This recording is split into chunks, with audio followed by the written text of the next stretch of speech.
December 1971. The Indian subcontinent is caught in the blanket of a war. West Pakistan had sent its military to crush a Bengali movement for freedom in East Pakistan, resulting in a large-scale genocide.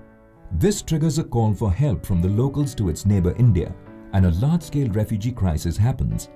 India responds with humanitarian and military aid, and this intervention results in a full-scale war between India and Pakistan, both in the east and in the west, now known as the Bangladesh Liberation War. These events are as they took place on the western frontier of the war on that cold morning of 14th December 1971.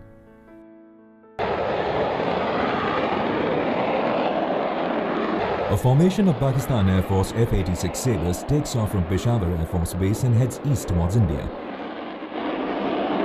Their objective: dive into the Kashmir Valley, turn north, mount a bomb attack on Srinagar and escape back to Pakistan. The Sabres entered India by flying over the Pir Panjal range at 10,000 feet and then dive downhill into the valley, picking up speed. After a few minutes, they pull up to climb to a height of about 5,000 feet and form a visual contact with the Srinagar Air Force Base. As the Sabres fly towards Srinagar, they pass over Avantipur Air Force Base, and hearing the sounds of the jets above, Avantipur raises the alarm. As an alarm is raised at Srinagar, Flight Lieutenant Gumman, call sign G-Man, and Flying Officer Nirmal Jit Singh Shekon, call sign Brother, are on standby too, which means they have been trained and are on duty to take off in less than 2 minutes to execute a CAP or combat air patrol. G-Man and Brother start their nats and make their way to the runway, ready to take on the enemy. G-Man lines up with the runway and begins his takeoff run. Brother has to wait for about 20 seconds till the runway is clear. Meanwhile, the Sabres are lining up in position, one behind each other, to commence their attack.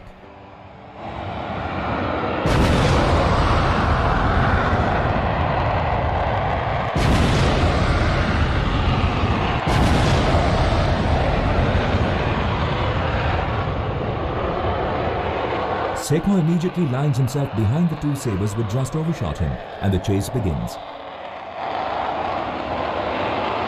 The Sabres, realizing they have a gnat on their tail, immediately do a hard brake left, and Shekon follows them on the turn. The Sabre number 3 and number 4, after dropping the bombs, pull up, while Sabre number 3 flies behind the two Sabres in front. Sabre number 4 decides to head home. Shekon maneuvers his plane behind the trailing Sabre number 2 and opens fire. His 30mm cannon hits the Sabre and there is a trail of smoke and fire from the plane's belly. It shakes, descends, and decides to drop out of the fight and go home. Now Shekon decides to go for the leader. Sabre number 3, taking advantage of his high-speed dive during the bombing run, picks up speed and quickly closes the gap between the gnat and itself.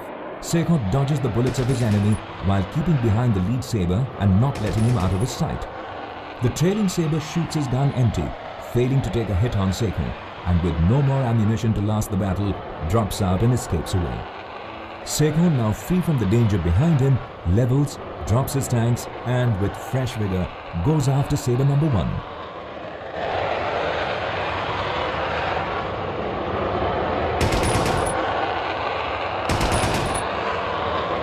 It's again a turning fight, with the lead Sabre trying to get the gnat off its tail.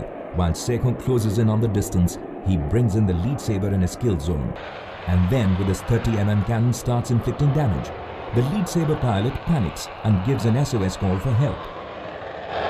Unaware to Shekon or anyone else on the ground, the formation of Sabres comprised of 6, not 4 aircrafts. These 2 aircrafts had not dropped in for the bombing raid. Upon hearing the call of help from the lead Sabre, Sabre number 5 and 6 jettison their tanks and dive from the height. Gaining a speed advantage from the dive, Sabre number 5 quickly brings himself close to the fight below. Shekon realizes that he has been jumped upon by more enemy aircraft. The rear Sabre gets a fix on Shekon and triggers a 3-second long burst at him from his 6 machine guns, and Shekon is hit. The gnat, trailing fire and smoke, tries to steady itself, but the plane quickly loses altitude, and already at such a low height and badly damaged, snaps over backward and immediately crashes. Shekon ejected too low and didn't survive the crash. No defense aircrafts were positioned in Srinagar as per international agreement dating back to 1948. Hence, Shekon was not acclimatized to Kashmir's harsh terrain and weather.